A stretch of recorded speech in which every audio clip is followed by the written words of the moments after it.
Hold on. Oh no. I did this all backwards. I went live and then did the thing.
Welcome back. We're back.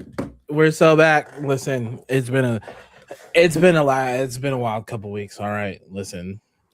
We only missed 1 week. Okay. Yeah, that's true. And it was because I was dying. Yeah. I also it was the blue shadow virus, right? Yeah. And then my husband's had to go to this distant planet, and they ran into this weird kid named Jabo, and then climbed down, got these roots, and then met angels. Didn't know that was a thing. Yeah. And then the ghost of Drawl was a thing. But it turns out to just be like a separatist plot to keep people on the planet, and then they got off the planet, and then they brought me back my root, and I was good. Yep. So, and that is how we were able to come back today. With that being said, welcome back, everyone. I'm Jordan. That's Paul over there. Hi. And we're glad to be back. Yeah. I don't think I was gonna say, and then it just left my brain. So there's that. Oh no, you're good. It's been, like we said, it's been a couple. It's been a week or two. Technically it's been 2 weeks. I guess it's been 2 weeks since we've been here. Yes, but for us, technically, it's only been, we only missed a week. But it's been 2 weeks since we've been. Yes, but Tracy that's with why our beautiful faces. Yeah, that's why we re-upload the videos so y'all can like go watch them and like tell all your friends, and hopefully you're like telling all your Jordan. Where can we find all of those videos? YouTube.com/Tales from Beyond the Galaxy. I didn't realize there was an @ in the link. It's kind of weird. But you can also find us at twitch.tv/Tales from Beyond the Galaxy. Yes. We are on YouTube and Twitch. We tried the Instagram Live for a while, and it worked fine. Technologically, it was fine, but I just going live on Instagram for an hour and a half, taught in a podcast format, isn't super ideal. Yeah. So it also kind of screwed some of the layout. But that's okay. Yeah, when we were trying to upload clips and stuff, it was just easier for us to like go and like edit the format within our whatever editing software we choose to use that week, or at least for me. So yeah. But how are you? What's new? I'm okay. We gotta keep working life separate, right? So as far as our audience is concerned, I am fine. Good. But yes, this was going to be my last week with all this stuff back here because I am moving. My closet is wide open. I don't even know if y'all can see that. We can't. So you're in the clear. I made sure of it. When we changed camera formats that we were in the clear. Excellent. See, you always looking out for me. There's a whole mess over here in this corner. Yeah, I got a bunch of clothes. I didn't want anyone to see. So currently on my bed, but it's fine. So that was all gonna go down after this episode, because I'm moving not next Monday, but the Monday after that, and I just didn't want to deal with it. So I wanted to deal with it now. All that stuff, all my pictures of my beautiful friends. Yeah. But I'm gonna keep it up till next week. It'll probably be the last thing I do because it's like just stuff to take off of a wall, and I don't need to do that right now. That's fair. So yeah, but other than that, I'm chilling. Good. Just packing to relocate to a new studio. There you go. But how have you been, my friend? So I've been super sick. And it's kind of super sucked. But since last time, it was my birthday. I am older now. And I did want to show off some of the stuff that I received because it was pretty cool. So I did get some new Funko figures. I got Plo Koon and Wolf. Yes. So that was super cool. A good gift from Plo and his bros. There's Wolf. Super cool. He's got his double blasters in there. And then we got Plo Koon with the hood on. Yes. Vibe. And he glows in the dark. His lightsaber glows in the dark, which is very cool. That's pretty badass. It's fun to have the wolf pack back together again. Yes. And then the other gift. So that gift was from my younger brother. And then this gift was from my mother. So this is a big old box, but if you can see there. Star Wars Adidas. Yeah. So these are official Star Wars Adidas collaboration Mandalorian shoes. That's so cool. Yeah. Oh my god. So they're all silver and brown, and along their best car shoes. Yeah, along the lip here it says "This is the way."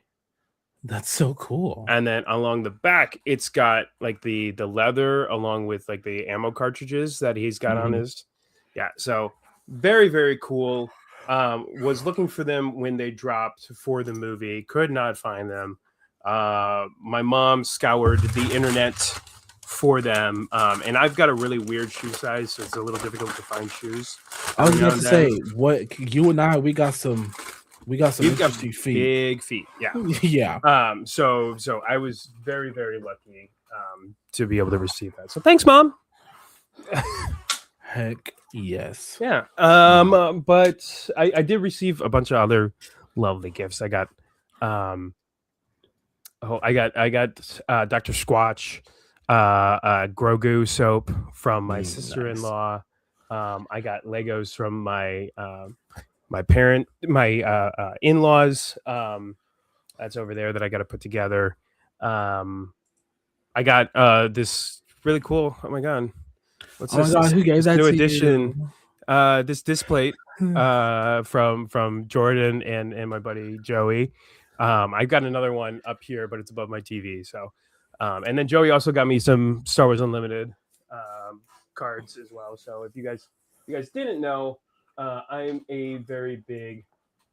See, I'm just gonna pull out a couple. I'm not gonna pull out the exact ones that he sent, but I'm a big Star Wars Unlimited fan. So I collect the cards as well as I am learning to play the game. So I've got some very nice cards from Joey. So I very gracious for that. I got to pull them out and sleeve them. I gave him penny sleeves, but I didn't give him hard sleeves. But that being said, are we ready for the news? Yeah, let's do it. So the news. There's been some interesting stuff in the last week or so. I don't have a whole lot, just another 3. Very simple. Started off less than 18 hours ago. Star Wars has announced that they are going to redo one of their lesser loved projects. And it's not the one that you think. This one kind of caught me off guard. So Marvel Comics has announced that it will be releasing a 7-part comic book series titled The Book of Boba Fett. Oh. Yeah. So for whatever reason, they decided that The Book of Boba Fett would work better as a comic book story than a Disney Plus series. So they're going to I don't know if they're going to redo it or rework it in comic book style. Issue 1 is scheduled for release September 9th, 2026, with the remaining 6 issues expected to follow throughout the rest of 2026 into 2027. For example, issue 1 will cover the events from episode 1 of the show and so on. Ironically, the Book of Boba Fett will be a literal book when the first issue is released. So, yeah, kind of caught me off guard. And that is from Nathan Johnson from The Direct. Yeah, no, that one I was very surprised to hear that instead of giving us a season 2, that they're just gonna do a comic. And to be fair, maybe this is their way of seeing if they can get a season 2, right? Because maybe it is, but my almost initial reaction was, okay, now disclaimer. Comic books as a medium of storytelling is just as valid as everything else, especially when it comes to such a biggest franchise as Star Wars. Yeah. But it kind of speaks volumes to how you feel about one of your shows. Yeah. If you're like, oh, we're not going to tell y'all anything about a second season. Here's this book series. Yeah. I mean, to your point, 85% of the High Republic lives in comic books and books. You know, written books. Like we've gotten so little through the Acolyte of the High Republic era. So, and if you have some Star Wars fans, that the High Republic is some of the best Star Wars they've ever my god, if you as someone who's watching has never picked up a High Republic comic book series or a High Republic book, do it. You're missing out. It's a very, very cool story. And they all kind of line up with each other, right? Like it's one big tale. Highly recommend it. My favorite comic book series actually is called The Blade. It's from the High Republic era. It follows the Jedi Master Porter Angle. fantastic series. Yeah. But no, very, very surprised that they decided that that was the route that they wanted to take. Yeah, that's interesting. I'm interested to see how that's gonna play out. Maybe people might you know, people might love it, and like I said, it might get it. This, like you said earlier, this may be a shoehorn to the second season. So we Right. got Joey with the side eyes, Yeah. with the curious eyes. I call them curious eyes, but yeah, I mean, hey, yeah. Next set of news, announced literally today. I don't know if you're familiar with the Twisted Metal series, but it is on Peacock. I haven't watched it, but I know more or less about it. It's based off of a video game that is in a dystopian era where basically, you just got to drive to survive. Yep. Give Mad Max a little bit. A world-renowned Star Wars actor is joining the franchise. Mark Hamill was announced to be joining the next season of Twisted Metal. Well, so that's very interesting. Mark Hamill can do all. So I'll be curious on if he is in a full acting role or if he's just in a voice acting role. So Joey loves it and he wants us to watch it. So. Joey does love it. Joey's a big fan of it. I watched a couple episodes of it. Couldn't really get into it, but maybe I'll give it another chance. In the name of Mark Hamill, just maybe. We must. Last bit of news. We received some more detailed images of the video game Galactic Racer that is set to release later this year, on top of a lot of the different images of video games that are releasing this year. Jordan, I don't know if you're able to pull up the image that I sent to you. Yeah. So I don't know if you guys are familiar with Star Wars Resistance at all. I've only ever watched it twice. Yeah, that works. I've only ever watched the series twice. I'm gonna play with this every time we have to do a picture because I'm trying to figure out which one is better. Just keep it somewhere. Okay, fine. I'll keep it right here. There you go. But the character, and I am it to Jordan so that I could say it right. Griff Halloran was shown to be in the game. So Griff Halloran is a TIE fighter pilot that turned racer. But through this image, and we know that the Star Wars Resistance is based in the New Republic era, so right before 7, 8, and 9. Based off this image, it looks like Star Wars Galactic Racer is going to be taking place in the 4, 5, 6 era. So I'm very curious on what year this game will be taking place. But it is cool to see that kind of information and those kind of images be brought to light.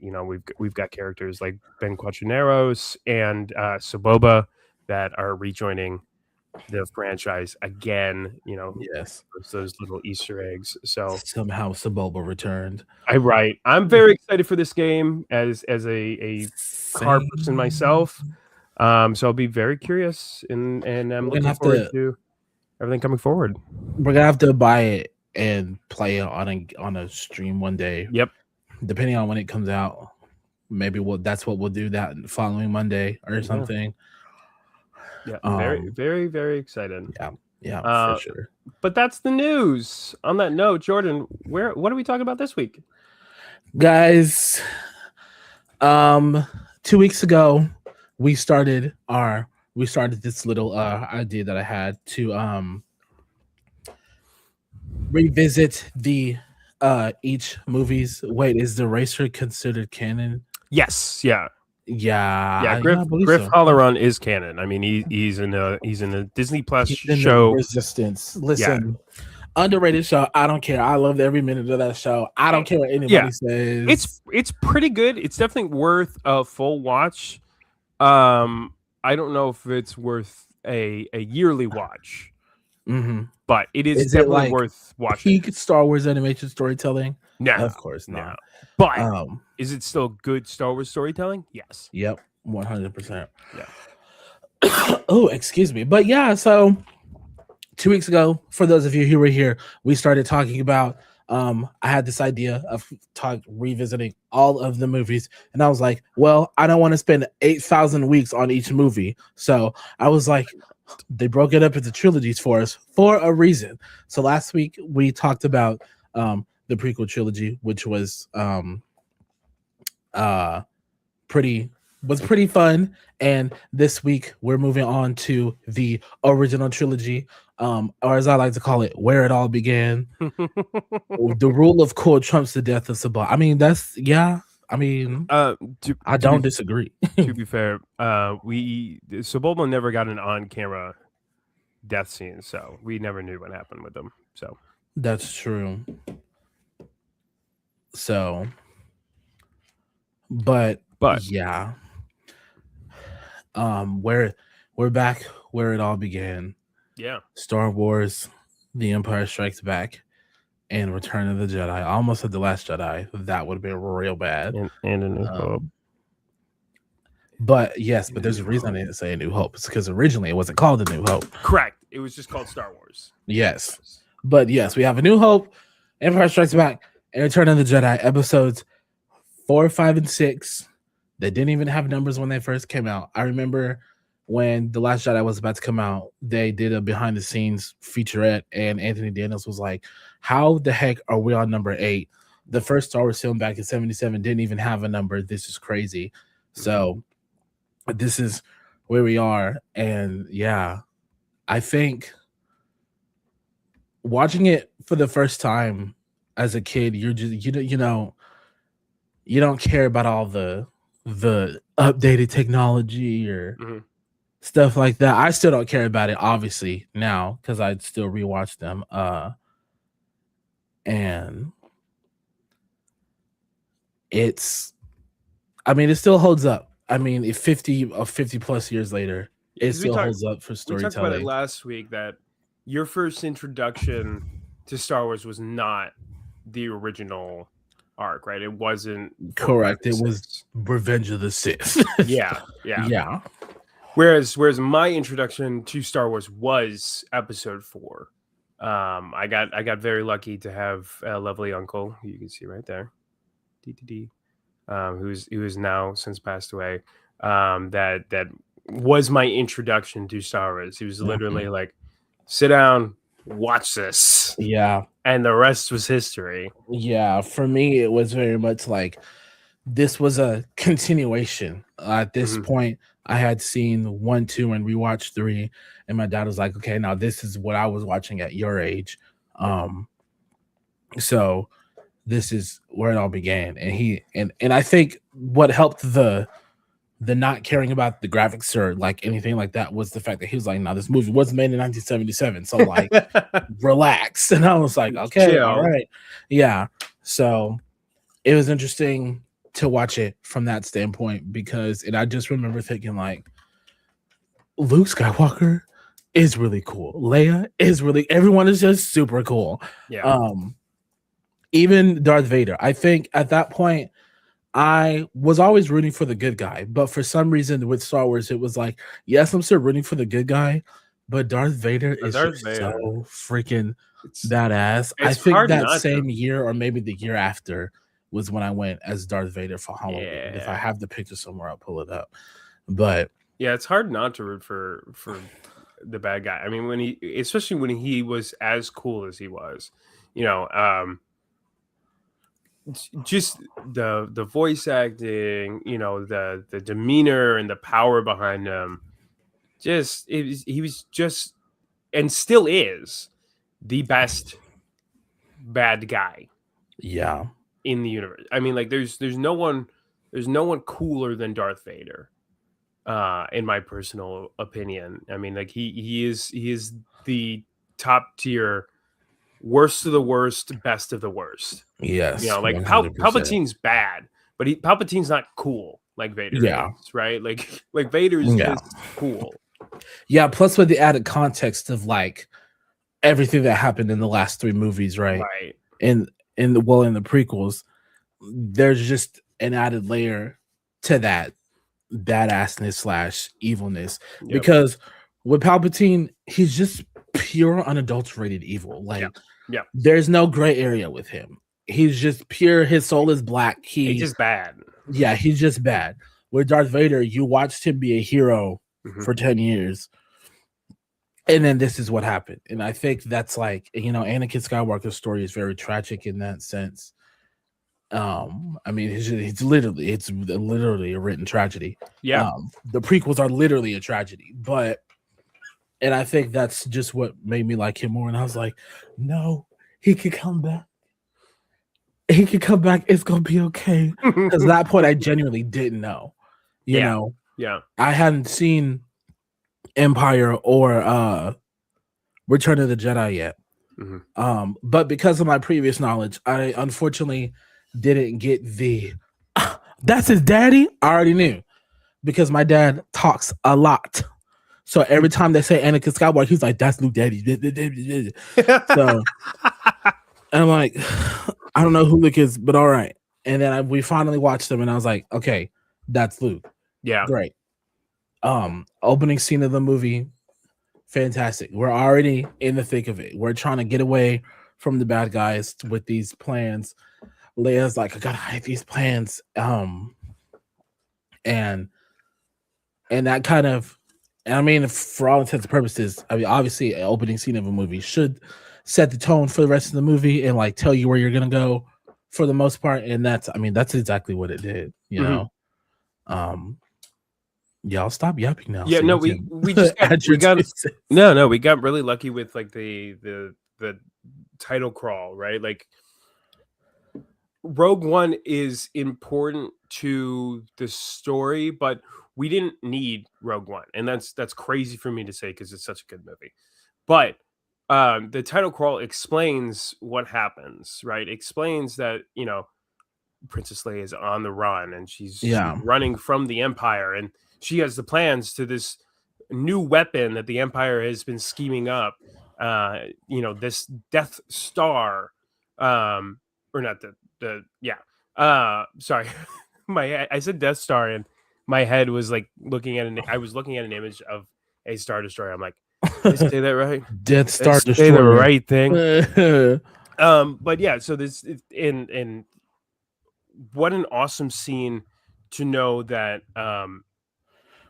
like the root of it, Star Wars, right? We open up to a group of quote unquote rebels, at the moment of it, you don't know whether or not they're good or they're bad. But we open up to these guys who are running away from this big giant ship, and they get captured, and the wall, and the door blows up, and it's just bloodshed, right? Like everyone drops. So it truly opening scene to a movie called Star Wars. Yep. Peak. You've already got my attention. Exactly. Yeah. And then you introduce these amazing characters like Darth Vader, who's walking through the smoke, Carrie Fisher, who obviously plays Leia, is gorgeous, beautiful for the time. Still is. I mean, God rest her soul. She was gorgeous till the end. Yes. And then these two, unbeknownst to us, crucial characters in C-3PO and R2-D2 they're like, oh, here's like the main person, but we're gonna give the most important things to this droid, right? And the next 15 to 20 minutes is just gonna be them doing stuff on a new planet on Tatooine. Yeah, and they've got the most important thing in the galaxy on them right now, and they were captured by Jawas, these little tiny guys with red eyes. And then they go and get sold to these other people. Like unbeknownst to us, like these two tiny world characters become like the most important characters in the galaxy. 100%. Yeah, and it's beautiful storytelling. Yeah, for sure.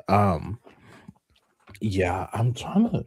My camera's doing all sorts of weirdness. Yeah, I mean, talk about two good characters, right? C-3PO and R2-D2, like they argue like an old married couple. You can't convince me that they're not at this point, to be completely honest with you. But lollygagging on Tatooine, they get captured by the Jawas, and then they get sold to Luke Skywalker of Owen Lars technically, but you know, the uncle of your former master of all people, or stepbrother. I mean. Luke is the uncle. What are you doing, stepbro? Anyways, and then we have this situation with R5, you know, that at the time, it's just a movie, you know. He goes up in smoke, and then C-3PO is like, oh, I've worked with that blue one there. I've worked with him before. Buy him instead. Yep. You know, and then as we go along, people are lovely enough to create storytelling on top of that and be like, oh, this R5 character that was really nothing at all. Turns out he was a rebel spy to begin with, and he blew himself up so that they bought R2 instead, because R2 pleaded with R5 to I need to go with them because I got the plans for the Death Star. I never knew that. I never heard that before. Oh yeah, no, that's like a deep cut where someone had, I don't know who it was who's responsible for coming up with that lore, but yeah, the idea is that R2 told R5 that, hey, I've got these Death Star plans, and then R5 blows himself up so that R2 can go with him, which is it gets called back in The Mandalorian, where I'm trying to remember the exact scene, whether it was The Mandalorian. No, it was The Mandalorian season 3 when I'm blanking on his full name. Paul. He plays Mr. Kim. Give me a second. Let me pull up his full name. Yeah, I shared the same name as him. His first name is also Paul, but Paul Sun-Hung Lee, who plays the rebel pilot, the Asian rebel pilot from season 3, season 1, season 2, season 3 of The Mandalorian. But he basically shows up on the planet that the Mandalorians are hiding out in, and they're like, how did you find us? He's like, oh, I've got a rebel spy. And then R5 rolls out. So that's kind of a callback to that storytelling about R5, blowing himself up. Right. Yeah, that's okay. Huh. Yeah. I didn't know that. I love that. Listen, they probably did put it in the lore. If they put Rex on Endor. So yep. So they can do that. I still we'll talk about that when we get to 6. Yeah, we'll talk about that when we get there. We got along. We got like 3 whole movies to get to, guys. Yeah. Like but yeah, so Owen and Luke, they take R2 and 3PO, get him cleaned up, get him tuned up or whatever, and R2's like, I gotta go. I don't know who these people are. Because technically he doesn't. I mean, in the prequels, like, yeah, he like was on Tatooine, but he didn't like he was on the Nubian ship in Attack the Clones for the most part, until he had to be like, yo master trying to call you, like, we gotta go. Yep. And if I had a nickel for every time R2 was on Tatooine, it was like, yo, gotta get off this planet, I'd have 2 nickels. Can't say I blame R2 though, because Tatooine's super ghetto, but we did more than 2 nickels. Really hot. For R2. Oh, yeah. Well, I guess you'd have 3 because of Return of the Jedi. Yeah. Because they had to go back because of Jabba. Yeah. Correct. So, but at that point, it would only be like, it would still be like 2 or 3. Because because they had to return Jabba's kid. Yeah. So that's 3. So there's Attack of the Clones, had to return Rada, and then now we're back on Tatooine, so that's 3. Well, and Attack of the Clones when Obi-Wan calls. So that's 4, right? No, that's 3. I already said that one. Attack of the Clones. So A New Hope, Obi-Wan calls. A New Hope, Return of the Jedi, Rada, and Clone Wars. So that's 4. That's 4. Yeah. Yeah. R2 is probably poor. R2 is probably so sick of that planet. I bet you there's another time that we're missing in there, but probably. Really, we're back on this dust pile, right? And so they're getting cleaned up, but he's like, "Yo, gotta go. I don't really need to be here. Ain't nothing for me to do here. Mm-hmm. You ain't Obi-Wan Kenobi, so gotta go find him." And oh, pardon me. He goes off, and I think that might be my favorite part is when he's like, when he leaves, and then he's eventually found by Luke and Obi-Wan, and he's like, I don't remember owning a droid. Yeah, and just like all of the adventures and all of the time that Obi-Wan has spent with R2, and he's like, I don't know you. I do not know you. I feel like knowing Obi-Wan, I feel like he was low-key trying to be funny. Oh, either funny or he was like actually trying to suss R2 out and be like, "Does you remember me?"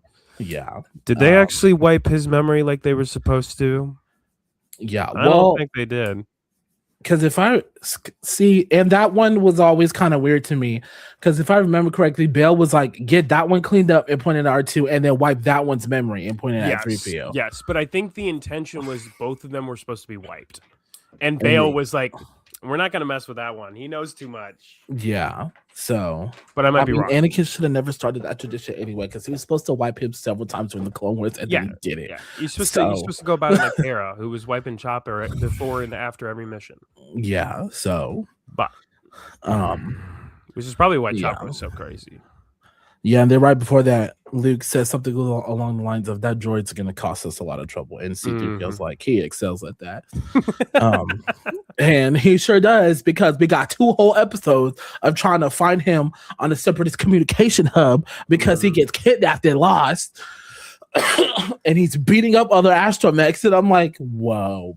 Oh, yeah, this droid's about that life. Always been. R2's wild. So then we get taken back to Obi-Wan's hut, and we get this full message. Help me, Obi-Wan Kenobi. You're my only hope. We get the full rendition message, and Obi-Wan's just sitting there. He's watching, and Luke's mesmerized by his sister that he doesn't know yet, and he just looks at Luke with that shit-eating grin, like, you must learn the Force if you're going to come with me to Alderaan. Alderaan? I'm not going to Alderaan. What do you mean, old man? I got a harvest to go take care of, Right, like, I'm not doing that. I got homework, basically. Yeah, my uncle would kill me if I left for Alderaan. Right. And I'm just like, no, I would go. No. Yeah. And then in the I gotta learn the Force, bet. Yeah. In the original rendition, he gives him the lightsaber, and Luke looks dead into it. Yeah. But they have since edited that out. But I mean, even the original lightsaber styling was very classic. I mean, like the lightsaber was very classic, like sword fighting and like well, not even that. It's just the coloring of it. When you go back and watch them, they haven't really done a whole lot to edit that, which I appreciate, because you can tell it's blue, but it's very white blue. It's very, very bright. It gives off that sense of being very bright. So I very much appreciate that they still haven't gone back and edited that and made it, either clearer or different. Apologize, I have to blow my nose. But Jordan, that's when you're supposed to pick up, okay? I'm so sorry. Listen, we're doing a podcast. I know, but you're supposed to be able to talk back. There's so many things happening right now behind the scenes, guys. Just to give you a little glimpse, my everyone except me, my dad, and grandpa went on a hiking trip to Yellowstone. I think. I don't remember. Oh, I don't okay. know. I don't remember. And everyone's already having issues. And I'm like, 4 Great. out of the 10 of you that went are the only people who hike. So why y'all decided to turn this into a hiking trip for the whole entire family was beyond me anyway. But like everything else y'all have done in my entire life, I let y'all do it. And I let y'all suffer the consequences of whatever happened. Because that had nothing to do with me. Because I couldn't take off to go anyway. So good luck, everybody else. Good luck, everybody else. And my sister, love her to death, is blowing up my phone about some stuff, but I don't know. Well, that's some tea for the Patreon wall, or Yeah. for me later. Yes. But yeah. So, anyways, where were we? So sorry. I'm so unprofessional, guys. It's okay. It's okay. We can fast forward to, Luke being like, "Yeah, no, I'll take you to Anchorhead. That's about as far as I can take you." And then they run into the sand crawler, and these shots are too precise for, he says sand people, which is the Tusken Raiders, and he explains to him that they walk in single file, and like this looks like it was staged to be looked like Tusken Raiders, but it's actually stormtroopers, which is very impressive on their part. I love that when everyone's like, "No, stormtroopers suck at shooting," but Obi-Wan literally complimented them and said, "No, they're too precise. Yeah, these are stormtroopers." Yeah, they just had to miss because y'all were the main characters. Exactly. And then as we've seen in countless video games and new stuff, stormtroopers ain't nothing to play with. Nope. They're no clone troopers. They're no clone troopers. I did have but they still ain't nothing to play with. I had a thought about that the other day. So when you create a mass armored empire, right? The clones worked because they're all the same body type. They're all the same body type. They're all the same look. They all have the same, because they're clones, right? They're the exact same people. Yep. When you have stormtroopers who have the exact same armor and they're recruits from all over, no wonder they can't see. Yeah. Because they are not universal. Nope. Not every helmet's going to fit every person. Not every eye sockets are going to fit every person, depending on their body shape. And do they care about that? No, because it was easy to make the Durasteel, and it was cheap. Yep. And it wasn't even effective. So. Yep. So. But then we see Uncle Lano. I think that was one of their downfalls. But yeah. Oh yeah. Then we see Uncle Lano and Emperor burned alive. Yes. That was wild. Truly. Even as a kid, I was like, are those burned skeletons on the ground? And my dad was like, yeah. And I was like, they just got burned alive. Mm-hmm. And he was like, yep. And I was like, oh. You know what's wild? What's even more wild? It's still rated a PG movie. Is it? Yeah. I mean, I guess even with updated ratings, I think the only movie. No, I bet you some of the newer ones. Yeah, the newer ones are PG-13. Yeah. But like Revenge of the Sith was the first PG-13 Star Wars movie. Okay. Which is wild. I think, yeah. I mean, for the times, I guess it makes sense considering what was being okayed and what wasn't being okayed at the time. But wow, yeah, I was like 10-year-old me, it was like, oh, so we just burning people alive. Darth Vader may not be as great as I thought he was because he burned people. He could send people to be burned alive, but it's fine, I guess. And that's what looks like. Okay, well, I guess I can come with the first now. Yep. It looks like I'm coming with you to Alderaan. Yes. Cool. He was like, what was his famous line? I wanna come with you and train in the ways of the Force and become a Jedi like my father. Like my father. Yes. And Obi-Wan was like, "Bet. Let's go." Yep. And now we are on our way to And now we're on our way to a place of wretched hive of scum and villainy, the Mos Eisley Cantina. Anchorhead, baby. Yep. And we hear some iconic themes when we get there. We, again, the iconic line of "Wretched Hive of Scum." You'll never see a more wretched hive of scum and villainy. We must be careful.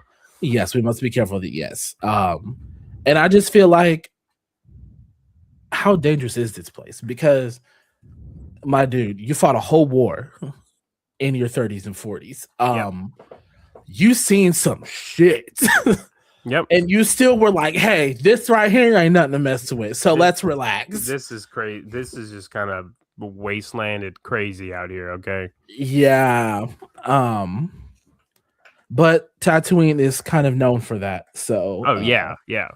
In every era, in every single one. So it's, and then we get to Mos Eisley. They're looking for a pilot, right? They're looking for a pilot to get them off the planet so they can go to Alderaan and help Leia, who is currently Luke's crush.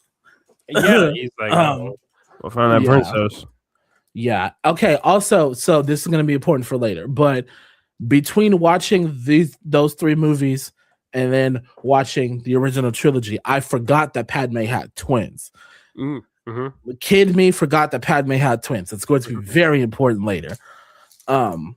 So Luke's crush, I guess, he was like, she's beautiful. And I was like, okay, he crushing on the princess. All right, whatever. Okay, great.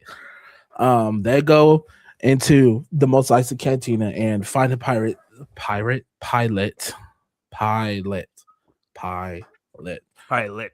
Yes.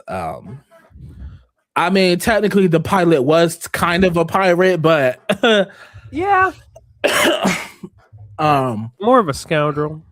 I feel like a smuggler. I feel like a smuggler is kind of a pirate with less steps. Yeah. But they go before they meet this infamous pilot, they or smuggler or whatever you want to call him, jack of all trades, master of none is what I like to say. He's at the bar. I don't like you. Oh, my friend doesn't like you either. And he's like, okay, I have the death sentence on 19 systems, or was it 16? I think it was 16. And Luke's just like trying to have a drink, I guess, which official canon says he was only 19 at the time. I guess they have different rules in the galaxy far, far away, but Luke, underage drinking is not cool. But 12 systems. He had 12. Okay, we are wanted men. I have a system on 12 systems. Yes. And Luke was like, okay, like, I'm just trying to have a drink. Like, dude, leave me alone. It's definitely not a brag. Right. And then they get to a tussle, and Ben does his thing. Behead, not behead, but delimifies. Yeah, takes the arm off. Mr. Death Sentence on 12 systems. And that's when the iconic Cantina Band song begins to play after it's silent for like 10 seconds. Do you know both of their names, by the way? Do I know their names? No, I did at one point, but I forgot. I know the one off the top of my head, but I have the other one pulled up. So the one that gets his arm taken off is Ponda Baba. Ponda Baba is the one that gets his arm cut off. But the other one, name like that, I'd have the death sentence on 12 systems too. I'd be so angry. Evazan is the one who gets all snippy with him. Okay. Because the one who got his arm cut off isn't the same one who got snippy with it. That's right. Correct. Yeah. Well, because the other one is he's not a Biff. He's Aqualish. He's an Aqualish. So yeah, no. So he doesn't speak the same language. Okay. Yeah. Okay. Yeah. Definitely hilarious. It's just like, no, we're wanted men. Oh, cool. Right. I have this death sentence on 12 systems. All right. Long Island, please. Yeah. Like, what are we doing? Yeah, and then we meet like he's been disarmed. Joey. Aha. Joey, dad jokes, really, I thought it was pretty really. good. It was. I thought it was pretty good. I don't. I need a higher chair because every time a comment comes, it's like cutting you off. Yeah. yeah. But I love my chair though. It's a Shaquille O'Neal chair. Why does Shaquille O'Neal have a chair line? I don't know. I don't know. But I like that was awesome. Yeah, I have his chair. I have some of his clothes. If he had furniture, I'd probably have some. But fair.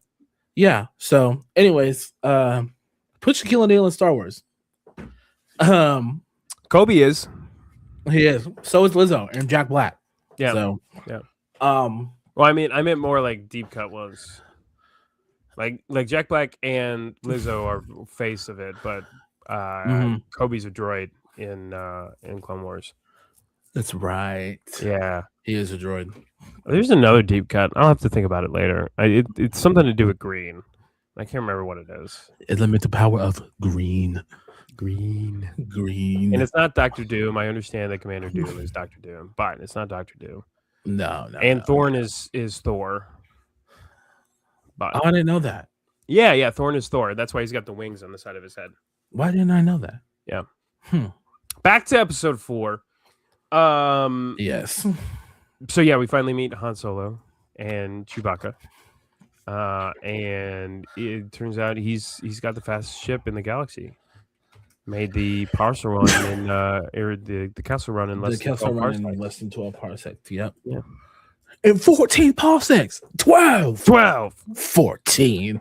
Oh, that was the best line of that whole movie. Anyways, we're years ahead. But anyways, we might have to do like a 3-parter for this one. Like we're at 50 minutes in, and we're not even halfway. I mean, through. but that's like that's how much was packed into these 3 movies. Oh yeah, no, truly. I mean, like the storytelling was fantastic. I could talk about A New Hope alone, or The Empire Strikes Back alone, for hours. I feel like.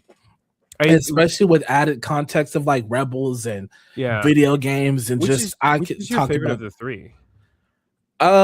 So I've always been Return of the Jedi down, but I understand that it's like widely accepted, like as a fandom, even by the general audience, that Empire Strikes Back is like the best one. And like storytelling wise, especially with the twist at the end, like that makes sense. It's kind of like one of those things where like, okay, I'm not gonna do it. Never mind. I was gonna say, because as y'all know, my favorite artist is Beyonce. So so I'm always gonna say she's the best. Yeah. So to me, when people who genuinely like music a lot of people who genuinely like music can still say, yes, Beyonce is god at her craft. She is good at what she does. She's a great singer, crafts great albums and makes videos. I understand why people say that is the best one, but still have their favorites. That's how I feel about Empire Strikes Back. Okay. I still love it. I love all 3 movies. Don't get me wrong. But like the one I'm always gonna go back to is either A New Hope or either the start or the beginning, or the start or the end. So A New Hope or Return of the Jedi. Because I really just love the look of Return of the Jedi, Luke in his all black robes. Y'all have seen my cosplay. Y'all have seen my Jedi cosplay. I if it helps, I completely agree. Episode 6 is my favorite as well. Yes. It's the one I go back to every time. Like, to your point, yes, episode 5 is widely renowned to be like the best Star Wars movie, but in my opinion, I think 6 is better. I think 5 is a lot of build, and the twist at the end is awesome, but 6 is the conclusion. Right? Yeah. 6 tells the story. It explains how we get to the end, how we get that redemption, how in the redemption. Oh God. Yeah. Now as an adult, the redemption in episode 6 is so much bigger than anything. I mean, it truly, Return of the Jedi, it just wraps everything up so nicely. You know what I mean? And 4 and 5 being as good as they are help with that for sure. Yeah. Oh yeah. Because I was gonna say, like, if you ask me what my favorite Mass Effect game is, I'm going to tell you the last one, the third one, because it's wrapping everything up so nicely.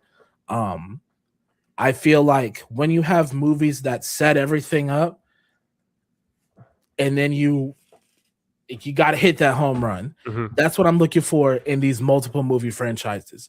The Avengers, I'm kind of the same way, even though I have some favorite movies that are like in the middle of like the beginning and the end, like, so like we start with Iron Man and then go to Endgame, right? Mm-hmm.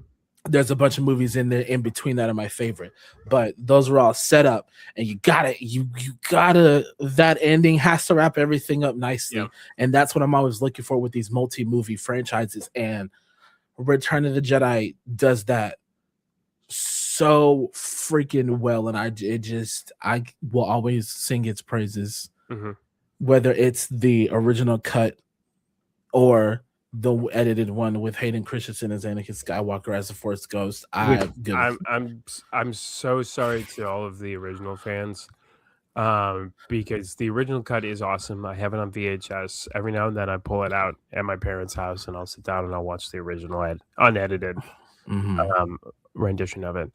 But with the addition of Ahsoka, Episode 6 needs to end the way that it does with Hayden Christensen, because that shows who he was when he was the Jedi that we know and love. It's nothing against I believe it's David Powell or Proust. Proust, I think. Who's the person in the armor. Yeah. I have a signature up there. That's the only reason why I know it right off the top of my head. Yeah, like, I mean, no disrespect to anybody who brought Anakin Darth Vader to life, but what we saw in Hayden Christensen in those 3 movies, like you said, that's who he was as a Jedi. Mm-hmm. Mm-hmm. And we don't know that old man. That Anakin never was an old man Jedi, so we don't know who that is. Yeah, and especially for people in our generation, and I know 4, 5, and 6 were not made for our generation. Right. I get that. I understand. And like that's one of the biggest arguments in all of Star Wars right now, is that the movies are the movies are garbage, the movies are this, the movies are that. That's because it's made for the generation of the time, right? Yep. 7, 8, and 9 were made for that generation. 1, 2, and 3 were made for our generation. 4, 5, and 6 was made for that generation. And it's not to say that they're not good movies one way or the other because of the generational line. Right. It's to say that there is an argument to be held that the rendition that ties that generation to our generation, giving us Hayden Christensen, is so much more powerful than leaving David Prowse. 100%. I 1000% agree.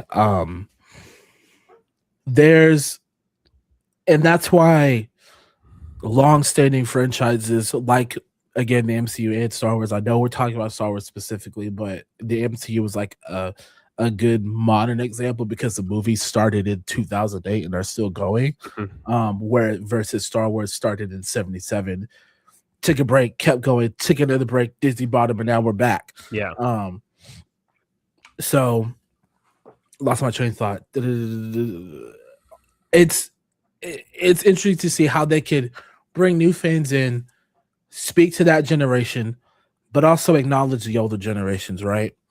It's like, hey, like, you guys are still around, obviously, and we thank you guys for being loyal fans, but this is, not everything we do is going to be for you, Yeah, truly. And we have to find a way to tie all of you together in this franchise that you all know and love.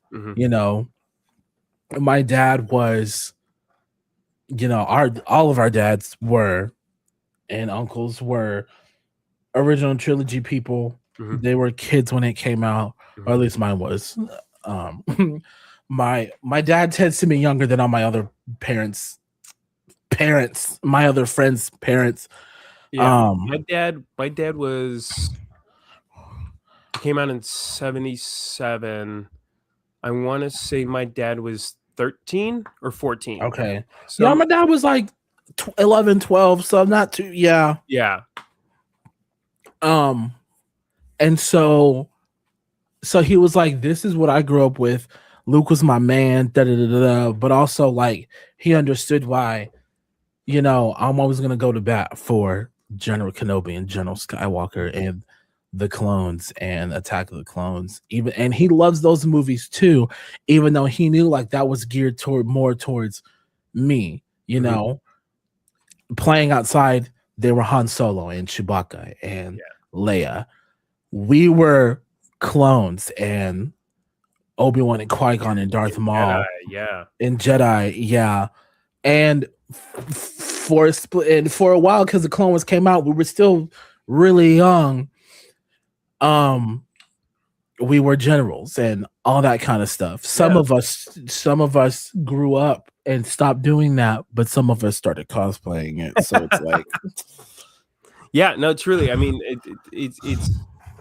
it's awesome to see that the difference in the generation. I've got plenty of cosplay photos as a cosplayer in people from every generation. I think one of my favorite photos is of an older man who did a Old Ben. Nice. And truly, because that was my introduction to Obi-Wan Kenobi, Sir Alec Guinness. And thank God for Sir Alec Guinness, because 100%. Here's a guy who played a space wizard. No one thought these movies were going to go anywhere. No one thought that these movies were going to do anything. As these movies were happening, George Lucas was already working on Indiana Jones, because he thought that these movies were going to flop. Yeah. Sir Alec Guinness takes his money, invests it all in Star Wars. His generations are set up for the rest of his life. Yeah. Generation after generation will have equity and wealth because of Star Wars, because of what he did. But like him as Old Ben, teaching Luke and training Luke, and just like the first steps, right? Because we don't get a whole lot of time with Ben, right? And neither does Luke. They make it to the Death Star. They're like, oh, Leia's here, and they're like, okay, how do we save her? How do we get her out? And Obi-Wan's like, okay, you're gonna go and do Leia. I'm gonna go make sure that we can get off this rock. And then he makes the ultimate sacrifice. And if you strike me down, I'll be back. I promise you. Sort of what happened. Oh, Jordan, I don't know. Did you freeze? Am I frozen? I don't know what happened. I'm gonna keep talking. Okay, episode 4. And then we go on and we meet Princess Leia for the first time, and Luke, Han, and let me message him really quick. Let me make sure. You're frozen. Okay, I'm gonna keep going here. Basically, we get the trash compactor scene, which is hilarious because it's truly like these characters' really first interaction with each other, and they're about to die, and all they're doing is arguing. And it's like, get higher, get higher. I'm trying. I swear, I'm trying. And shut down all of the. Oh, are you back, Jordan? Are you back? I thought I heard him for a second. He's sort of coming in, so I'm gonna keep talking. Shut down all the compactors on the detention level. Shut down all the compactors on the detention level, and so that they shut. 3PO has got the responder, and he's looking at R2. He's like, "Shut them all down! No, just shut them all down!" And then they start laughing because they got saved. But 3PO is like, "Oh, they're dead! I killed them! I was too late." Which is hilarious. Because it's such like a protocol droid thing to do. It's like not wait for the full intentions, just be like, oh man, I screwed up. I killed my master. Obi-Wan makes the ultimate sacrifice. They make it off. They have to shoot their way out. they've got the plans. They make it to Yavin, and they deliver the plans. Let's see, is he texting me? No, this is hilarious because I'm just going to town. I don't know if I'm making it through or not at all. Can you hear me? How? We got an image. His image is back.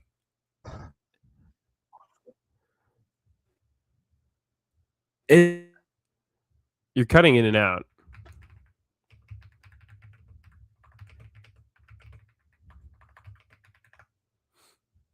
All right, so now we're on Yavin, and they're like, you gotta blow a hole in the Death Star. You know, there's a little tiny hole, the size of nothing, and you gotta blow it up in on the Death Star.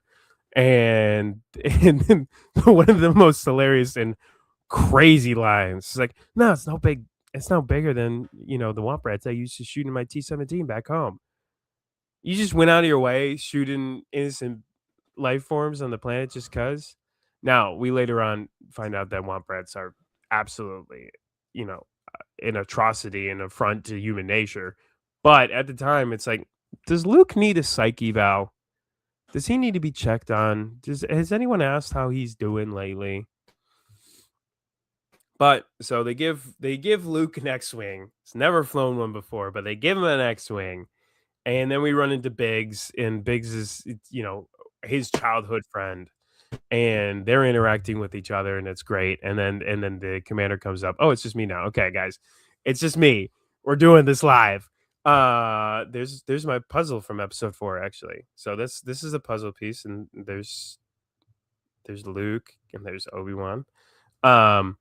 But so basically we Luke goes up in his X-wing by himself. Jordan's FaceTiming me. Hi, buddy. I think my Wi-Fi box just completely gave out. Okay, so am I still live here?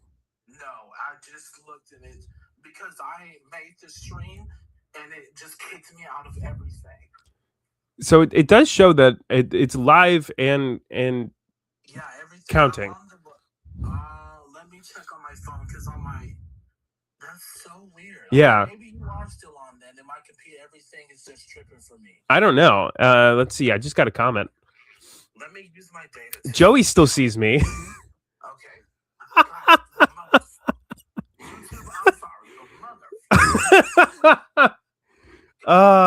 That's so funny. No, hold. We're good. We're good. I think we're killing it. Yeah, no, I'm still live. That's hilarious. Okay. That's so funny. I can't bring up the comments. I apologize, guys. I don't have access to that, but this is great. So Jordan, what's your favorite part of episode 4? My favorite part of episode 4 is the blowing up of the Death Star. Is it just the explosion itself, or what? Yeah, well, the whole battle sequence was really cool to see. Yeah. It was one of those things where it was interesting to see like the difference between a space battle made in the early 2000s and a space battle filmed in 1977. Mm-hmm. It's just that classic, high stakes. This is it. We're all gonna be doomed. Yeah. Sort of thing. And then Luke was able to bring it on home. That was really great. I think to your point, I think one of the coolest parts of that is the use of so many different types of filming, right? So they had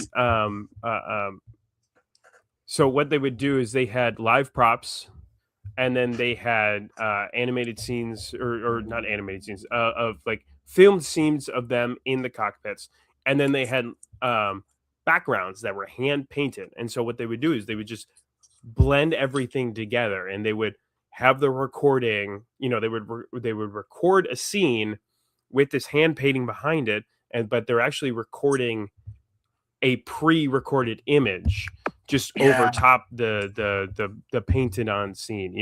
The ingenuity and the art style and the way that they were able to take care of everything was just perfect. I mean, like I truly don't think it'll ever be done again. I know they tried a lot in the newer film, like in the newest Mando movie, they did a lot of the same things that they did in the original movies. Yeah. But I truly, for the time, like these were guys who were like, okay, let's put on a film, let's create this beautiful story, and let's use everything we have at our disposal. So we're going to do stop motion picture. We're going to do, uh, um, very little animation. We're going to do hand drawn art. We're going to do figures in a prop department. Um, and then Yeah. we're gonna do voiceovers and dubs. Like they had anything that was at their disposal. They use They anything did and it. Yeah. everything. Um, George was not playing about this movie. Let me tell you that much. no, truly, and it wasn't a. As far as I remember, it wasn't a big budget. No. Let me see. I mean, it shouldn't have been, right? Like, he's had, a few movies under his belt. We have American Graffiti. I'm also trying to see if I can just join on my phone. Yeah, American Graffiti was the big one. Yeah. Let's see, 11 million. So in comparison to the 161 million dollars that they just spent on the Mandalorian and Grogu, not a big budget. Right. Yeah. Okay, it might kick me off this FaceTime call because I'm trying to join. Okay. So, I mean, we can save 5 and 6. So just try and Yeah. join, and we'll this will be a part 1 of the original trilogy. And we will save 5 for next week and 6 for the following week. Yeah, for And we'll sure. just wrap up today because we're at an hour and 11 minutes right now. So Okay. go ahead and try and join back in, and we'll see what happens. Okay, I'll be back in like 2 seconds. All right, sounds good.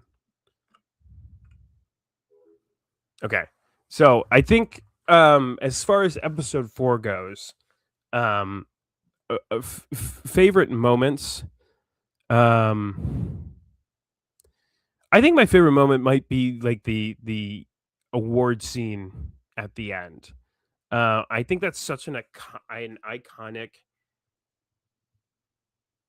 moment. It does suck that Chewie didn't get a medal because he should have gotten a medal. Like if Han got a medal, Chewie should have gotten a medal.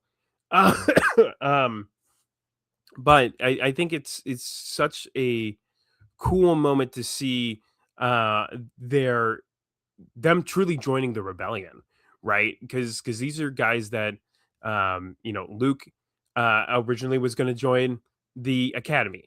What does that mean? That means he was going to join the Empire, right? Just like Biggs was going to do, and then he ended up getting out. So and then we have Han Solo, who's a smuggler and a scoundrel who has spent all of his life kind of being on his own. Han Solo, and besides like Chewbacca and just kind of running and gunning, and we've got this opportunity where he kind of finds somewhere that he thinks he can call home. It's not that it's not home. It's just that he's very still hesitant. It's difficult. He's been on his own for so long. It's hard to be like, okay, I can settle down here.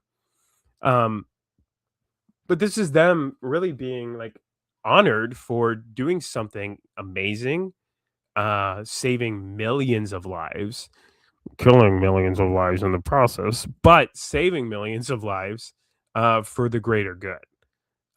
So I think that was a very, very cool situation at the end of episode 4. I thought Jordan would be back by now, but I don't know what's happening. I think the worst part is I don't know how. I don't have the power to. I just remembered you can't let me back in. Wow. But I don't have the power. Jordan, if you're here, I don't have the power to end this. We might be in a pickle, guys. Yeah. So, I don't know. Episode 4, beautiful movie. Fantastic. we will talk about episode 5 next week. Let me see. Do you want me to leave the studio? Because I can do that. I can leave the studio, no problem.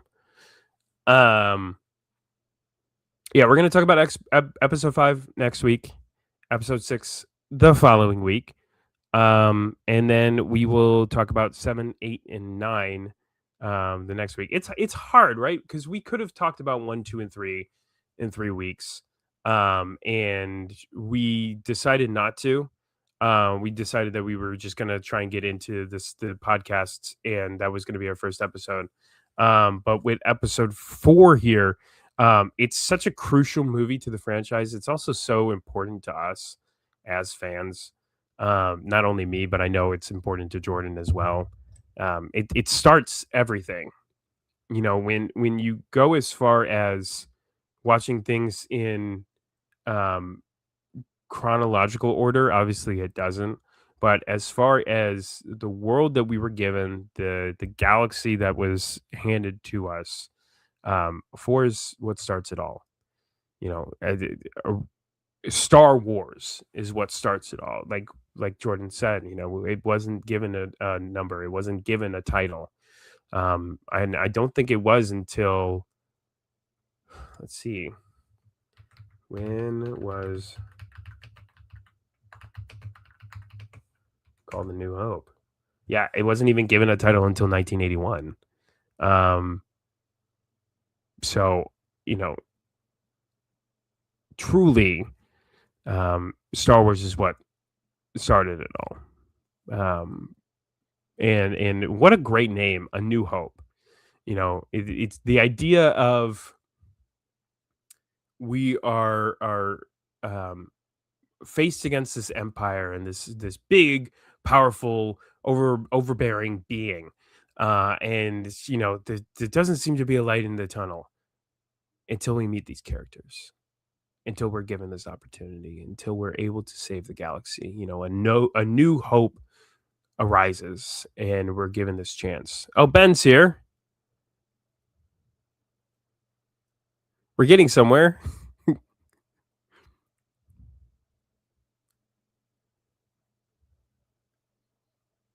I love that he's like, BRB must find Ben, and to me, that's Ben Kenobi right there. Okay. All right. I got this. I got this. We're getting there. This might be our last week using StreamYard. I'm not even gonna lie to you. We might have to find a different way to film these going forward.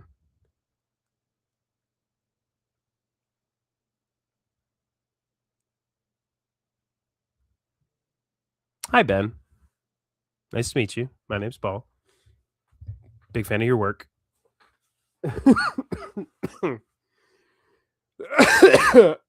None of this is going to get edited out. I'm not editing any of this out. This is all staying in. Any stream in 3, 2, 1. Bye, guys.